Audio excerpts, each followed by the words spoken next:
বিসমিল্লাহির রহমানির রহিম। প্রিয় শিক্ষার্থী, আজ আমরা আমাদের অনলাইন ভিডিও ক্লাসে দ্রাব্যতা সংক্রান্ত গাণিতিক সমস্যার সমাধান দেখব। এই ধরনের একটি সমস্যা হচ্ছে ম্যাগনেসিয়াম ফ্লোরাইড এর কেএসপি যদি 7.4 ইন্টু 10⁻⁻11 হয়, তাহলে মোল পার লিটার এবং গ্রাম পার লিটার এককে ম্যাগনেসিয়াম ফ্লোরাইডের দ্রাব্যতা কত, এটা আমাদের বের করতে হবে। আমি গাণিতিক সমস্যাটা আগে থেকে লিখে রেখেছি, তাহলে আমরা এখন দেখি ধাপে ধাপে এটা সলিউশন করি, কি সলিউশন পাওয়া যায়। তো আমরা জানি ম্যাগনেসিয়াম ফ্লোরাইড যখন বিয়োজিত হবে MgF2, এটা বিয়োজিত হয়ে এখান থেকে আসবে Mg2+, আর এখানে আসবে দুইটা ফ্লোরাইড। এখন ম্যাগনেসিয়াম ফ্লোরাইডের দ্রাব্যতা আমরা ধরি S, ধরি Mg2, এটা লিখে দিলে ভালো হয়।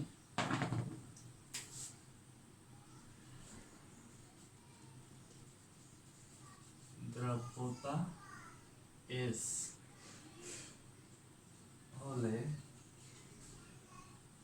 ম্যাগনেসিয়াম 2+ এর দ্রাব্যতা হবে S এবং ফ্লোরাইড এর দ্রাব্যতা হবে 2S, এটাই হবে। অর্থাৎ যে জিনিস থেকে বিয়োজিত হয়ে আয়নগুলো আসতেছে সেই জিনিসের দ্রাব্যতা এবং আয়নগুলোর দ্রাব্যতা সেম থাকবে। এই ক্ষেত্রে আয়নগুলোর যত মোল উৎপন্ন হবে দ্রাব্যতা তত গুণ বৃদ্ধি পাবে। এই হচ্ছে ম্যাগনেসিয়াম ফ্লোরাইড বিয়োজিত হয়ে তার উৎপন্ন আয়ন এবং তাদের দ্রাব্যতা। এখন যদি আমরা এখান থেকে দ্রাব্যতা গুণফল বের করি, এখন দ্রাব্যতা গুণফল সমান এখান থেকে কি আসবে, Mg2+ এর গুণফল, আর এখানে আসবে ফ্লোরাইড মাইনাস এর স্কয়ার। এই দ্রাব্যতা গুণফলকে প্রকাশ করা হয় কেএসপি দ্বারা। তাহলে কেএসপি ম্যাগনেসিয়ামের দ্রাব্যতা এখানে আছে S, আর ফ্লোরাইডের এখানে আছে 2S, তাহলে এখান থেকে আমরা পাবো S গুণ 4 স্কয়ার সমান 4S3। এই হচ্ছে আমাদের ম্যাগনেসিয়াম ফ্লোরাইডের দ্রাব্যতা গুণফল, যেখানে দ্রাব্যতা হচ্ছে S। তাহলে আমরা যদি এখান থেকে এর দ্রাব্যতা S এর মান বের করতে চাই, তাহলে লিখতে পারি প্রশ্ন মতে KSP এখানে দেয়া আছে 7.4 ইন্টু 10⁻11। তাহলে এখানে আমরা লিখতে পারি KSP এর মান এখানে আমরা পাইছি 4S3, এটা আসবে 7.4 ইন্টু 10⁻11, implies that জায়গা এখানে আছে, লিখি S3 7.4 ইন্টু 10⁻11 ভাগ 4, implies that দ্রাব্যতা S এই যে রেজাল্টটা আসবে সেটাকে আমাদের ঘনমূল করতে হবে। ঘনমূল ক্যালকুলেটর,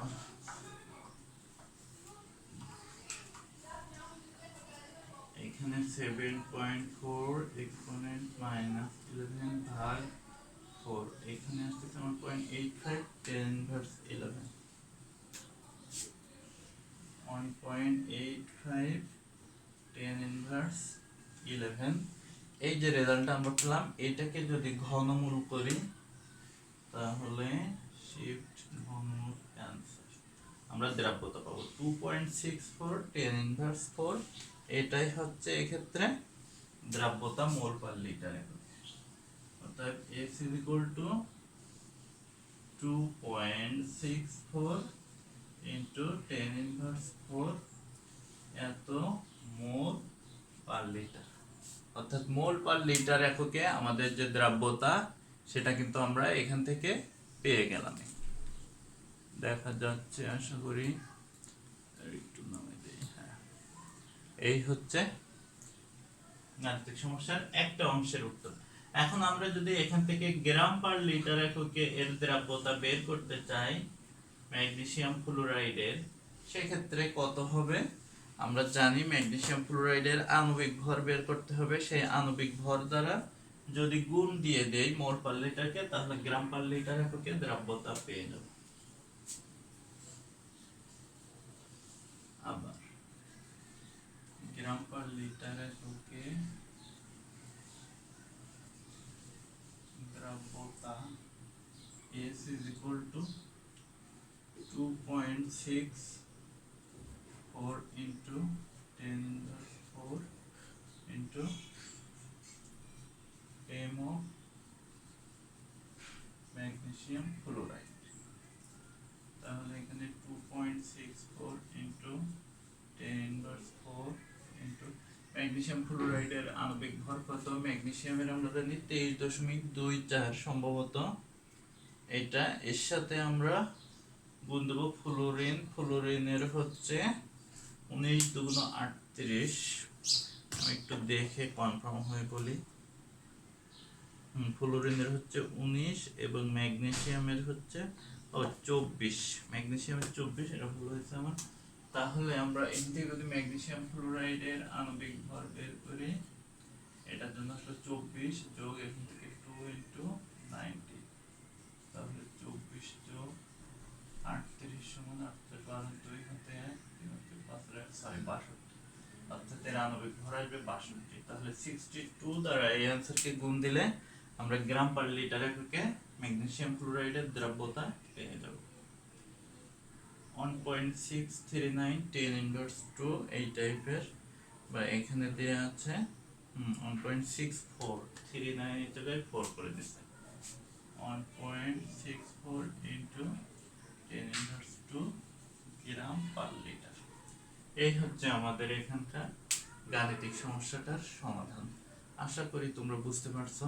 প্রথম থেকেই আমি অঙ্কটা লিখে রাখছিলাম যে ম্যাগনেসিয়াম ফ্লোরাইড এর কেএসপি এত হলে দুইটা একক গ্রাম পার লিটার এবং মোল পার লিটার এককে তার দ্রাব্যতা কত হবে এটা বের করতে হবে। আমরা বাম পাশে এখানে মোল পার লিটার এককে দ্রাব্যতা দেখলাম এবং ডান পাশে গ্রাম পার লিটার এককে দ্রাব্যতার মান বের করছি। তো এটা এ পর্যন্তই। আমরা একই ধরনের আরো কিছু অঙ্ক সামনের দিকে যাই বা দেখে এর সামনে এরপরে কি অঙ্ক আছে। এরপর অঙ্কটা খুবই সহজ আছে, সিলভার ক্লোরাইডের দ্রব্যতা গুণফল এত হলে দ্রব্যতা কত, এটা তোমরা পারবা। আমি দেখি একটু জটিল বা ভিন্ন টাইপের অঙ্কগুলো সলিউশন করার চেষ্টা করি, যেটা দ্বারা তোমাদের সবগুলো নিয়ম বা সবগুলো সমস্যা সলভ হবে।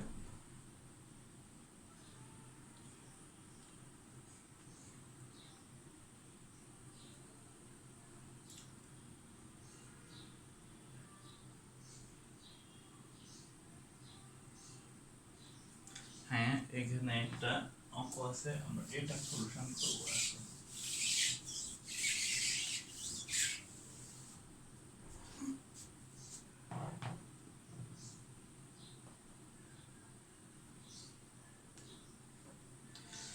প্রশ্নটা হচ্ছে লেড অ্যাসিড ব্যাটারির অন্যতম প্রধান উপাদান হলো লেড সালফেট। এখানে লেড সালফেট এর দ্রাব্যতা দেয়া আছে গ্রাম পার লিটার এককে। আমি একটু শর্ট করে লিখি অঙ্কটা। লেড অ্যাসিড ব্যাটারির উপাদান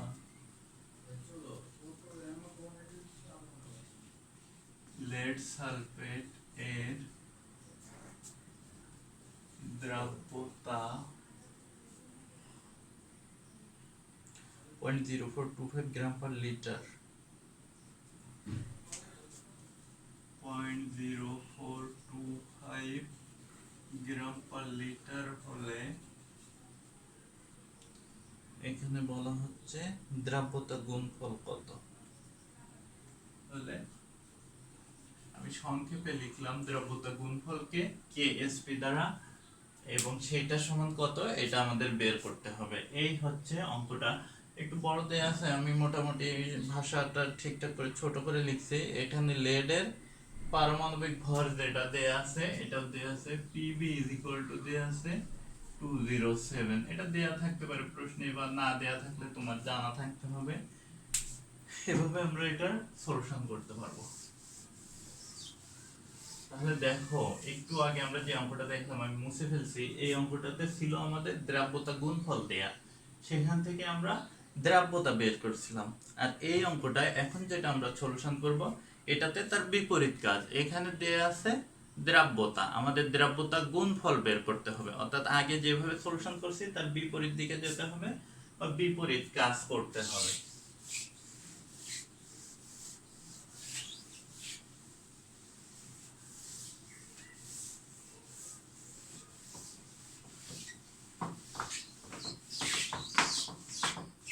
তো এই যে দ্রাব্যতা গুণফল কেএসপি বের করতে হবে, এটা কিন্তু সব সময় মোল পার লিটার এককে দ্রাব্যতা যেটা আসে সেটার আলোকেই করা হয়। যদিও এখানে গ্রাম পার লিটার এককে দ্রাব্যতা দেয়া আছে, এটা আমরা যেভাবে জানি সেভাবে মোল পার লিটার এককে নিতে হবে আগে, তারপরে সেখান থেকে দ্রাব্যতা গুণফল বের করতে হবে। তো আমরা স্টেপ বাই স্টেপ সলিউশন করি। এখানে দেয়া আছে, লিখে নেই আমরা। দেওয়া আছে PbSO4 এর দ্রাব্যতা S is equal to 0.0425 gram per litre.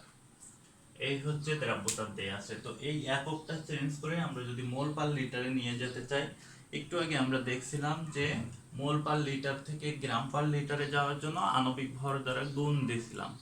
ঠিক একইভাবে আমরা বিপরীত কাজ, এখানে গ্রাম পার লিটার থেকে যদি মোল পার লিটারে যেতে চাই, তাহলে সেই আণবিক ভর দ্বারা ভাগ দিতে হবে। ভাগ দিলে আমরা মোল পার লিটারে যেতে পারবো গ্রাম পার লিটার হতে। তো আণবিক ভর আমাদের বের করতে হবে। lead সালফেট PbSO4 এর আণবিক ভর, এটা সমান কত হতে পারে? লেডেরটা আমরা ওখানে দেয়া আছে 207 প্লাস সালফারের আমরা জানি 32, আর অক্সিজেনের আমরা জানি 16 ইনটু 4। তাহলে এখান থেকে আসবে 207 প্লাস 32 প্লাস 64। তাহলে এখান থেকে 96, এখান থেকে যদি 4 নেওয়া হয় 100, আর 200 300 303, সম্ভবত 303 এটাই আসবে আমাদের লেড সালফেটের আণবিক ভর। তাহলে এখান থেকে যদি আমরা এটাকে মোল পার লিটার নিতে চাই, 0.0425 divided by 303 mole per litre, এটা আমরা ক্যালকুলেশন করলে যেটা পাবো সেটাই মোল পার লিটার এককে দ্রাব্যতার মান পাবো। 0.0425 ডিভাইডেড বাই 303, এটা হচ্ছে 1.4 10 ইনভার্স 4। এই টাইপের আমরা 1.4026 একটু বেশি পরিমাণে নেই। 1.4026 ইনটু 10 ইনভার্স 4 মোল পার লিটার।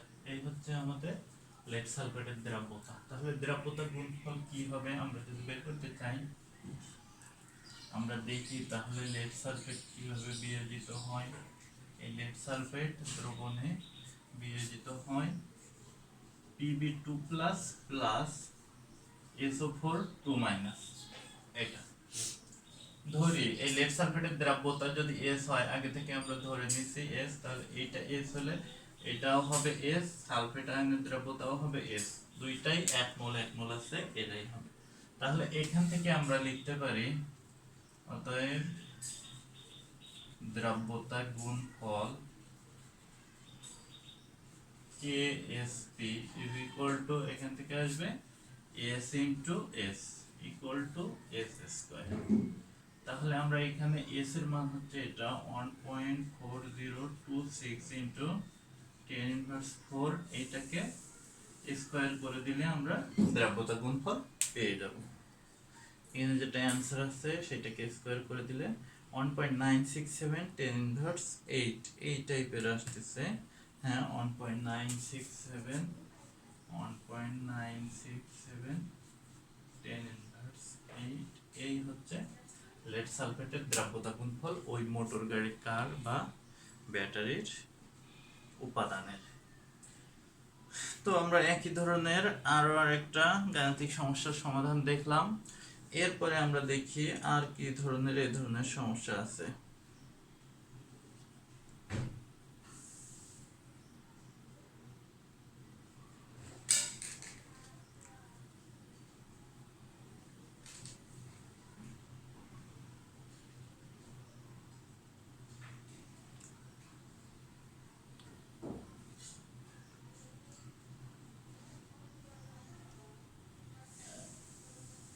হ্যাঁ এখানে 25°C তাপমাত্রায় ফেরিক হাইড্রোক্সাইডের দ্রব্যতা গুণফল এত হলে গ্রাম পার লিটার এককে দ্রব্যতা কত, এই ধরনের একটা অঙ্ক আমরা দেখব।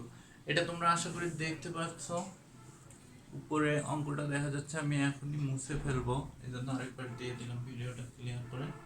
হ্যাঁ আমরা এখন নতুন একটা সমস্যার সমাধান দেখব।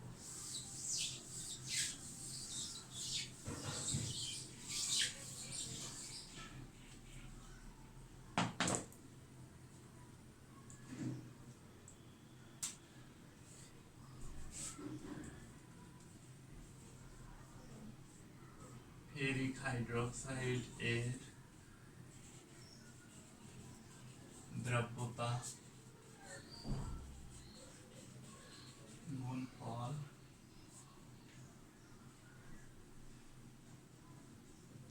4.5 10^22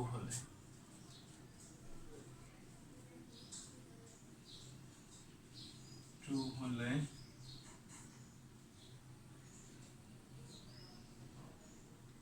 গ্রাম পার লিটার এককে দ্রব্যতা কত? দ্রব্যতা গ্রাম পার লিটার এককে কত, এটাই বের করতে হবে।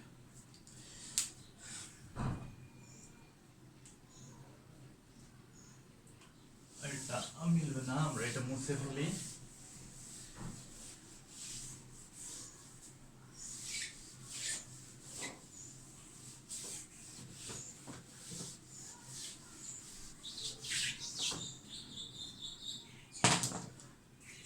দেখো এখানে দ্রব্যতা দেয়া আছে, দ্রব্যতা গুণফল দেয়া আছে, দ্রব্যতা বের করতে হবে এবং সেই দ্রব্যতা গ্রাম পার লিটার এককে বের করতে হবে। তো আমরা একটু আগে যে অঙ্কটা করলাম সেখানে আমরা বলেছিলাম যদি কোনো কিছু দ্রব্যতা গ্রাম পার লিটারে থাকে এবং সেখান থেকে যদি আমরা দ্রব্যতা গুণফল বের করতে চাই তাহলে গ্রাম পার লিটার এককে দ্রব্যতাটাকে মোল পার লিটারে নিতে হবে, এরপরে ওই মোল পার লিটার থেকে দ্রব্যতা গুণফল বের করতে হবে। তো এখানেও ঠিক একই ধরনের, এখানে আমাদের দ্রব্যতা গুণফল দেয়া আছে। এই দ্রব্যতা গুণফল থেকে আমরা যদি দ্রব্যতা বের করি তাহলে সেটা আসবে মোল পার লিটার এই এককে, কিন্তু আমাদের উত্তর চাইছে গ্রাম পার লিটারে। তো ওই মোল পার লিটারে আসার পরে ওখান থেকে আমাদের গ্রাম পার লিটার এককে নিয়ে যেতে হবে। দুইটা ধাপে হবে অঙ্কটা। তো আমরা এখন সলিউশন শুরু করি।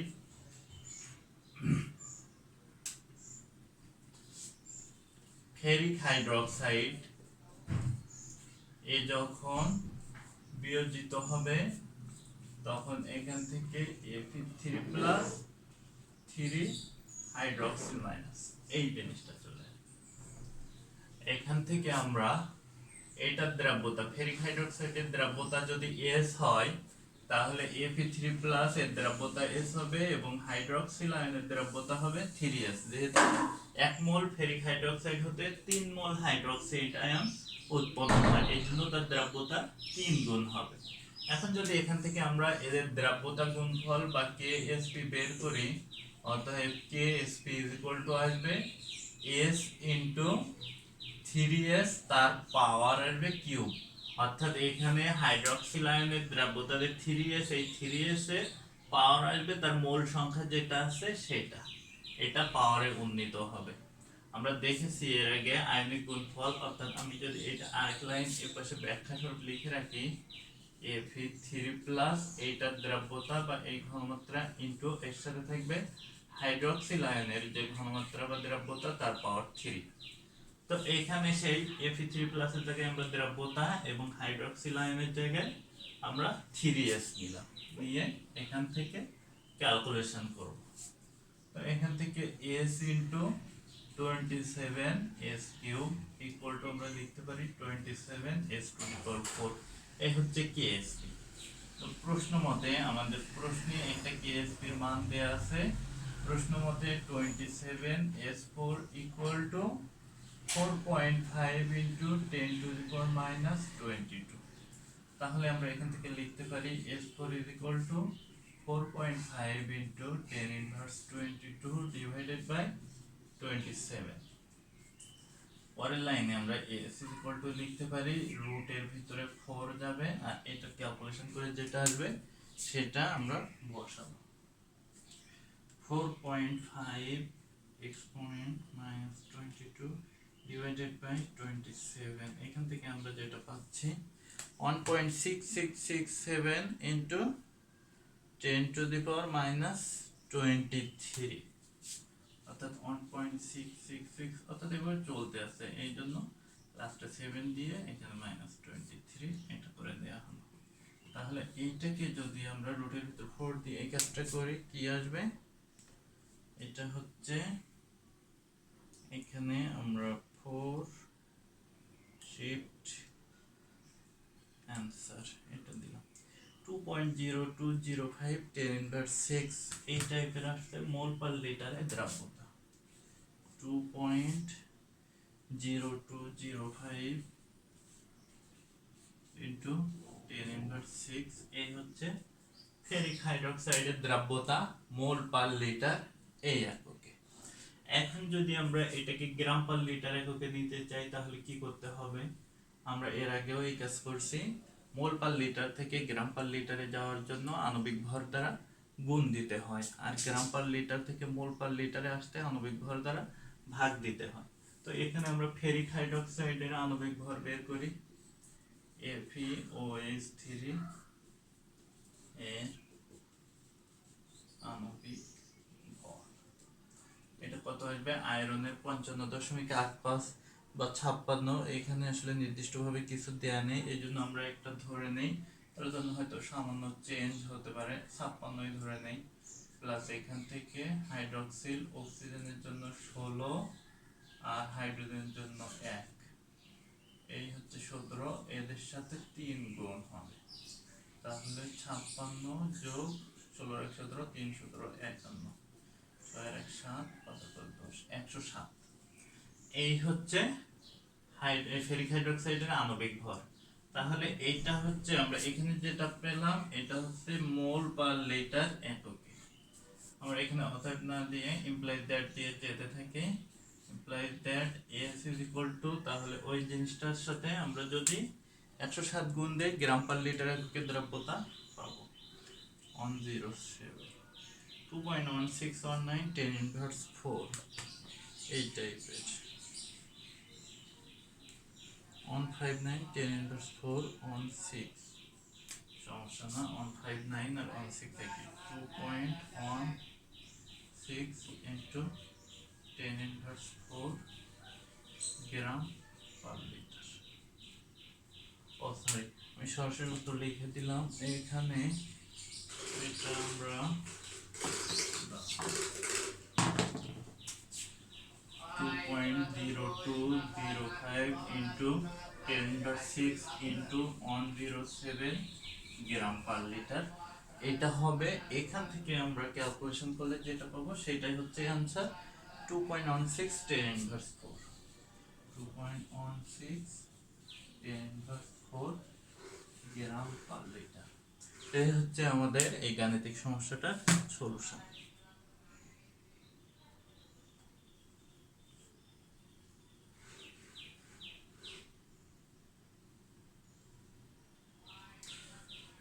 তো এটাই আমরা আরেকটা অঙ্ক দেখব আজকের ক্লাসে।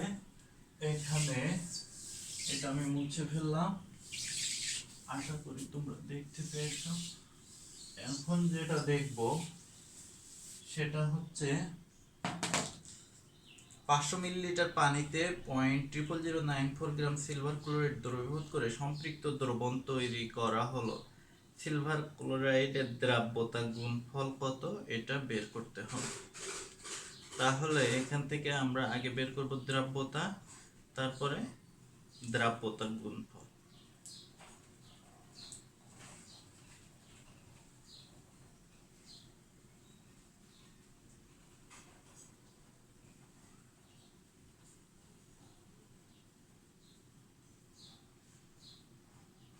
পাঁচশো মিলিলিটার এখানে পানি ব্যবহৃত হচ্ছে, এখান থেকে আমরা দেখি তাহলে 1.76, হ্যাঁ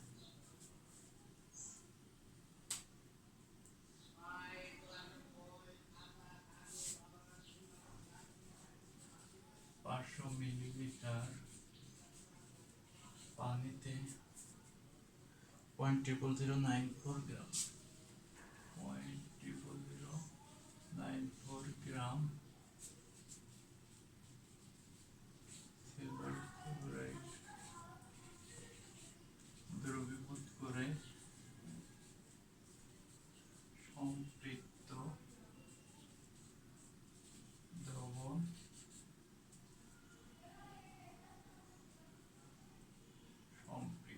সম্পৃক্ত দ্রবণ তৈরি করা হলে সিলভার ক্লোরাইডের দ্রব্যতা গুণফল কত? সিলভার ক্লোরাইড এর কেএসপি কত সংক্ষেপে লিখে দিলাম দ্রব্যতা গুণফল।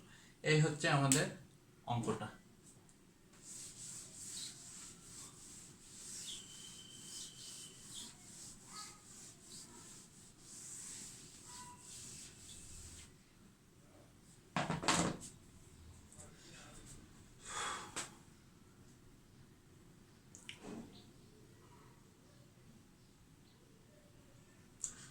তাহলে এখানে দেখো 500 মিলিলিটারে আছে 0.009 গ্রাম সিলভার ক্লোরাইড। এখন আমরা জানি ঘনমাত্রা মোল পার লিটারে নিয়ে আমরা দ্রাব্যতা গুণফল বের করি, কিন্তু এখানে গ্রাম পার 0.5 লিটার এই এককেই কিন্তু দেয়া আছে। সম্পৃক্ত দ্রবণ বলতে ওখানে দ্রাব্যতাই বোঝাচ্ছে। আমরা যদি এটা লিখি সিলভার ক্লোরাইড এর দ্রাব্যতা S হলে S is equal to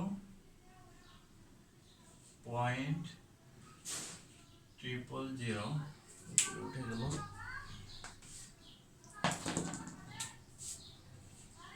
0.00094 গ্রাম পার।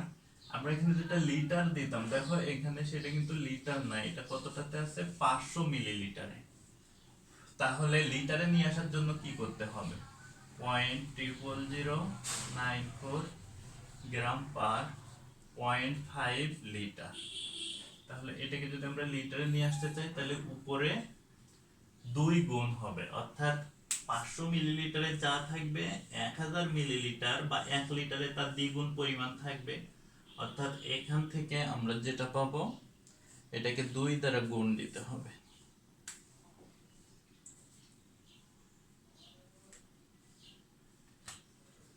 তাহলে এখান থেকে আসবে পয়েন্ট, আমরা যদি গুণ দেই 4 দুগুণ 8 9 দুগুণ 18 8 দেখ এখানে অর্থাৎ ডাবল 0 এই টাইপের আসবে। এই হবে আমাদের গ্রাম পার লিটার এককে। এখন আমরা এখানে বের করব কেএসপি বা দ্রাব্যতা গুণফল। তাহলে এই গ্রাম পার লিটার থেকে আমাদের যেতে হবে মোল পার লিটার এককে। এই মোল পার লিটার এককে যাওয়ার জন্য সিলভার ক্লোরাইডের আণবিক ভর দ্বারা ভাগ দিতে হবে। আমাদের এখানে সিলভার ক্লোরাইড, সিলভারের 108, ক্লোরিন 35.5 দেয়া আছে। তাহলে সিলভার ক্লোরাইড এর আণবিক ভর কত আসবে? সিলভারের জন্য 108 আর ক্লোরিনের জন্য 35.5, তাহলে 8 35 আর 8 43 143.5 এই টাইপেরই আসবে। তাহলে এখান থেকে আমরা এটা মোল পার লিটারে যদি যেতে চাই 0.00188 divided by 143.5 mole per litre, এভাবে আমরা লিখতে পারি। তাহলে এটা ক্যালকুলেশন করলে দেখা যাক কি আসে। পয়েন্ট